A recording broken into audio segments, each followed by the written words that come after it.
La réserve militaire, ce sont des Français volontaires venus du civil ou du monde militaire qui s'engagent à servir la France pour assurer sa sécurité. On pourrait dire que ce sont des militaires à temps partiel. La réserve peut être appelée à la rescousse en temps de paix ou en temps de guerre. Les gens qui sont dans la réserve, ce sont les réservistes. Les réservistes, on peut faire remonter leur origine à la fin de la Révolution française avec la création de la conscription en 1798 pour que l'armée de la France ait un recrutement stable. La France est alors le pays le plus peuplé d'Europe et elle se bat contre ses voisins, notamment sous Napoléon Ier. Ensuite, pour faire simple, la réserve disparaît jusqu'en 1872, date à laquelle elle réapparaît.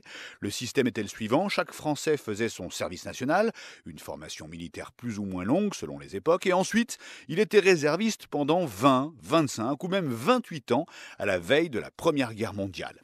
Le système ne fonctionne plus de la même manière depuis les années 90. Le service national obligatoire a disparu en 1997. La France a une armée de métier, la réserve est devenue moins nombreuse, avec des volontaires civils et d'anciens militaires. Pour rejoindre la réserve de la défense, il faut être citoyen français avec ou sans expérience militaire, avoir au moins 17 ans et signer un contrat d'une durée d'1 à 5 ans.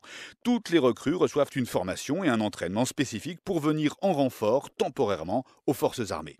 Actuellement, il y a 28 000 réservistes militaires, mais voilà, avec l'opération Sentinelle déclenchée après les attentats de janvier 2015, l'armée est très sollicitée pour protéger le territoire. Donc il faut plus de réservistes afin de soutenir les militaires de métier.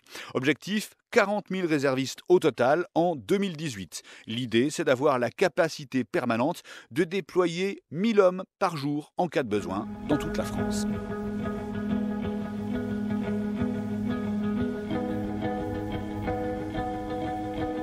Je m'appelle Meryl, j'ai 21 ans. Dans la vie, je suis technicienne vidéo et je suis réserviste au sein du 5e régiment hélicoptère de combat. Je me suis engagée dans la réserve déjà pour sortir de mon train-train habituel, pour me rendre utile vraiment et pour découvrir le monde militaire. J'ai fait des tests pour pouvoir rentrer dans la réserve et à la suite, j'ai fait un camp de formation où nous apprenons le tir, le combat, le secourisme. Le jour où je suis partie en mission, c'est pas très bien passé au sein de ma famille, mais finalement ils ont vu en fait que j'étais vraiment passionnée par ça et qu'au final ça servait vraiment aussi mon pays. Si un jeune hésitait à s'engager, évidemment je lui dirais de s'engager parce que non seulement oui sur un CV, en tout cas pour ma part ça m'a beaucoup apporté parce que bon l'employeur il voit bien qu'on est rigoureux et puis aussi on vit vraiment des expériences uniques. Et pour peu qu'il soit dynamique, sportif et motivé, je pense fortement que ça va lui plaire.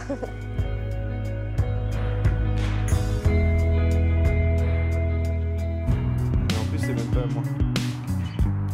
On a eu des tonnes de commentaires sur Facebook d'un coup et je me suis tout de suite dit tiens, je vais bientôt être concerné et faut que je me tienne prêt.